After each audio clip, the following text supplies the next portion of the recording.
نحمده ونصلي على رسوله الكريم. أما بعد فأعوذ بالله السميع العليم من الشيطان الرجيم. بسم الله الرحمن الرحيم. فقط اللہ سے ڈرتے ہیں، ماں سوا سے ہم نہیں ڈرتے. فقط اللہ سے ڈرتے ہیں، ماں سوا سے ہم نہیں ڈرتے. قضا سے کیا ڈراتے ہو، قضا سے ہم نہیں ڈرتے. اگر کسی ظالم کو ظالم کہہ دیا تو مار ڈالے گا، یہی ہے انتہا اس کی، اس انتہا سے ہم نہیں ڈرتے. فرعون کو میں خدا کہہ دوں یہ مشکل ہے. فرعون کو میں خدا کہہ دوں یہ مشکل ہے. کسی جھوٹے انبیاء کو میں انبیاء کہہ دوں یہ مشکل ہے. مجھے زنجیریں پہنا دو، مجھے سولی پہ لٹکا دو، پر قادیانیوں کو میں مسلمان کہہ دوں یہ مشکل ہے. پھر تصور شہنشاہ کونین کا، دل میں میرے بسط احترام آ گیا. نطق کے بوسے میری زبان کے لیے جب لبوں پہ محمد کا نام آ گیا. لائے تشریف جو سرور انبیاء، آئے جو ہی صحابہ کی محفل میں وہ، سارے اہل نظر تب یہ کہنے لگے لو ستاروں میں مائے تمام آ گیا. وہ دانائے سبل ختم الرسول مولائے کل، جس نے غبار راہ کو بخشا فروغ وادی سینہ. نگاہ عشق مستی میں وہی اول وہی آخر، نگاہ عشق مستی میں وہی اول وہی آخر، وہی قرآن وہی فرقان وہی یاسین وہی طٰہٰ. فضیلت الشیخ امیر مرکزیہ پیر طریقت رہبر شریعت حضرت مولانا عبدالحفیظ مکی صاحب دامت برکاتہم عالیہ، علماء کرام، جانشین سفیر ختم نبوت حضرت مولانا الیاس چنیوٹی صاحب دامت برکاتہم عالیہ. میں کس کس کا نام لوں؟ سٹیج پر سجے ہوئے اس گلدستے میں بیٹھے ہوئے علماء کا یہ خوبصورت گلدستہ، کہیں تو بادشاہی مسجد کے خطیب اور اسی طرح شیخ القرآن کے بیٹے مولانا الیاس گھمن جیسے عظیم جو ہے مناظر. اب میں نام لیے بغیر سب سے پہلے آج کی اس فتح مبارک کانفرنس کے موقع پر میں کس طرح سے اس سلور جوبلی میں آپ کی شرکت کو خراج تحسین پیش کروں، مگر تاریخ کے حوالے سے میں آپ کو اس سے قبل لے جانا چاہتا ہوں کہ مدینے کی ریاست میں نجران کا ایک وفد آیا تھا جو عیسائیوں پر مشتمل تھا. ان کے سردار ان کے ساتھ تھے. ان میں ایک کا نام سید تھا، دوسرے کا نام شرجیل تھا، تیسرے کا نام عاقب تھا. ایک بہت بڑا وفد تھا جو عیسائیت پر تھا.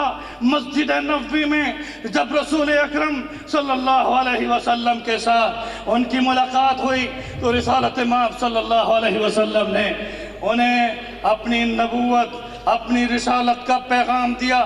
جب اس وفد نے آپ کی اس پیغام کو جھٹلایا تو میرے دوستوں میں بڑے بغیر تمہید کے ساتھ مختصراً یہ واقعہ بہت بڑا لمبا ہے. نجران کی ان عیسائیوں کے ساتھ حضور کا کس طرح سے ان کے ساتھ حسن سلوک تھا، مگر جب بات یہ آئی کہ انہوں نے خاتم النبیین حضور صلی اللہ علیہ وسلم کی ختم نبوت کا، آپ کی رسالت کا انکار کیا تو میرے دوستوں تاریخ یہ بتاتی ہے کہ سرکار دو عالم صلی اللہ علیہ وسلم اپنے گھر میں تشریف لے گئے. آپ نے اپنے پیارے دو نواسوں کو، اپنے دو نواسوں کو جن میں حسن ہے حسین ہے، اپنے کندھوں پر بٹھایا اور اپنی بیٹی فاطمہ الزہرا کو اپنے ساتھ لیا اور ان عیسائی نجران کے آئے ہوئے وفود سے یہ فرمایا آؤ آؤ میرے ساتھ مباہلہ کر لو اس بات کا. اور حسن حسین کو آگے کھڑا کر دیا، فاطمہ الزہرا پیچھے کھڑی ہو گئی اور آپ نے انہیں مباہلے کی دعوت دی. خدا کی قسم تاریخ یہ بتاتی ہے کہ قائل اور فائل، جو مباہلے کا قائل اور فائل ہوتا ہے وہ فاتح ہوتا ہے، جو باطل ہوتا ہے وہ فرار کا سیوا اختیار کرتا ہے، فرار کا راستہ اختیار کرتا ہے. اور نجران کے سرداروں نے جب رسول اللہ صلی اللہ علیہ وسلم کی عظمت کو، آپ کے چہرے میں سرخی کو، آپ کے غصے اور دبدبا کو مباہلے کے چیلنج کے ساتھ دیکھا، گھبرا گئے اور آپس میں مشورہ کیا اور کہا اس مباہلے کی دعوت کو قبول نہ کرنا، اگر قبول کر لیا اور یہ سچے رسول ہوئے تو ہماری نسلیں تباہ ہو جائیں.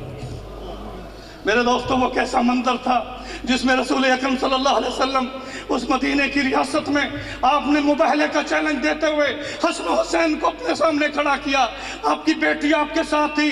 اب اس پر میں زیادہ وضاحت سے نہیں جانا چاہتا، مگر ان نجران کے عیسائیوں نے کہا کہ آپ مباہلے کے اس چیلنج سے دستبردار ہو جائیں. آپ نے فرمایا شرائط کے ساتھ اگر تم مجھے یہ کہنا چاہتے ہو کہ مباہلے میں تم اب میرا سامنا نہیں کرنا چاہتے تو پھر حکم اور فیصلہ میں دوں گا.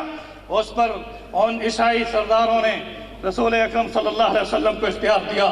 میں بڑے مختصر انداز سے یہ بتانا چاہتا ہوں، اسی مباہلے کی دستبرداری کے اعلان کے ساتھ یہ نہیں کہ بد دستبرداری ہوئی، ان نجران کے عیسائیوں نے اپنے اوپر جزیہ کو قبول کیا اور اپنے آپ کو اسلامی ریاست میں غیر مسلم اقلیت قرار دلوایا اور کہا کہ ہم اس اسلامی ریاست کے اندر رہیں گے اور جزیہ دیں گے.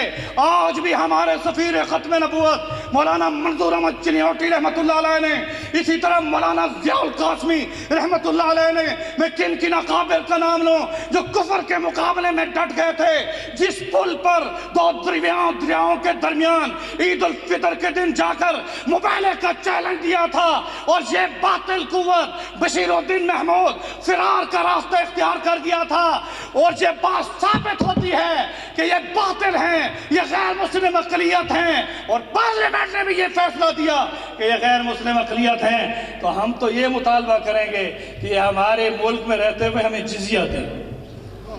ہمارے ملک میں رہتے ہوئے ہمیں بولو جزیہ، کیونکہ نجران کے عیسائیوں نے جزیے کے ساتھ فیصلے کو قبول کیا تھا.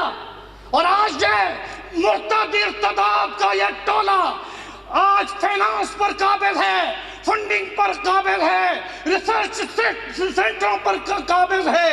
جاؤ اسلام آباد میں دیکھو بڑے بڑے چیئرمین، بڑے بڑے عہدوں پر. میں آپ کو کن کا نام لوں، میرے جیب میں لسٹ موجود ہے جس میں مختلف شعبہ جات میں کہاں قادیانی بیٹھے ہیں. اور ایک بہت بڑا شعبہ ہے جس کا نام پاکستان ایگریکلچر سینٹر ہے PAEC میں، جہاں پر PARC میں ڈاکٹر افتخار احمد مدثر DG کی حیثیت سے بھی ہے، ڈائریکٹر جنرل کی حیثیت سے بھی ہے، ایکٹنگ چیئرمین کی حیثیت سے بھی ہے. میرا یہ مطالبہ ہے کہ ایوان اقبال میں شریک ہونے والوں ہاتھ اٹھا کے نہیں کھڑے ہو کر یہ مطالبہ کرو کہ ہم اسلام آباد کی ان بڑی پوسٹوں پر جو متعین قادیانی ہیں ان کو کلیدی اسامیوں سے ہٹانے کا مطالبہ کرتے ہیں. میں انہی کلمات کے ساتھ تشریف رکھیے. دیکھیں اگر ڈاکٹر میں بڑے دعوے سے کہہ رہا ہوں، ڈاکٹر افتخار احمد جو ڈائریکٹر جنرل PARC جو اسلام آباد میں بیٹھا ہے، اسی طرح ریسرچ سینٹروں میں جو بڑے بڑے قادیانی بیٹھے ہیں، اس ایوان میں علماء اکابرین اور اپنے امیر مرکزیہ کی موجودگی میں پاکستان کی حکومت سے مطالبہ کرتا ہوں کہ اسے چیئرمین اور DG کے 2 عہدے دے کر تم نے نظریہ پاکستان کے خلاف بغاوت کی ہے، تمہیں اب حکومت کرنے کا حق بھی حاصل نہیں ہے.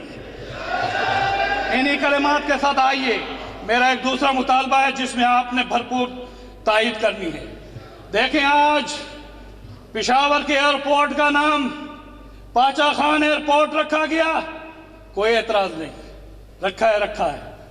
اگر راولپنڈی کے ایئرپورٹ کا نام، اسلام آباد کے ایئرپورٹ کا نام بے نظیر شہید پورٹ رکھا گیا، کوئی اعتراض نہیں. اسی طرح سے مختلف پارکوں کے نام رکھے گئے.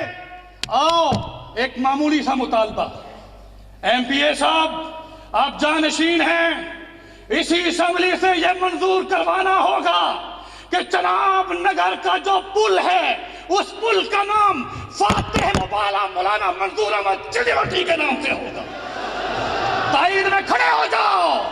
شہباز شریف، میں شہباز شریف وزیر اعلیٰ سے یہ کہنا چاہتا ہوں، اگر تم نواز شریف کے نام پر پارک بناؤ ہمیں کوئی اعتراض نہیں ہے، ہاسپٹلوں کے نام سیاسی لیڈروں کے نام پر بناؤ، ہمیں کوئی اعتراض نہیں ہے۔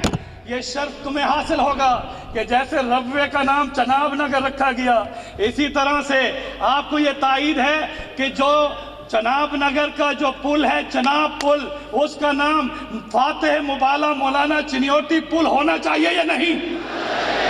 اگر پارلیمنٹ نے، اگر صوبائی اسمبلی نے یہ قرارداد پاس نہ کی تو ہم وہاں خود ہی بورڈ لگا دیں گے۔ اور لگاؤ گے بورڈ انشاءاللہ؟ نعرہ تکبیر، تاج تخت ختم نبوت۔ ڈاکٹر صاحب نے مطالبہ کیا ہے حکومت پنجاب سے، میں چنیوٹ کے ساتھی جو آج کے اس اجتماع میں تشریف لائے ہیں ان سے درخواست کروں گا آج جاتے ہوئے آپ پلیٹ بنا کے پتھر پہ اور اس پل پہ آپ لگا دیں، آج سے اس پل کا نام یہی ہے بات۔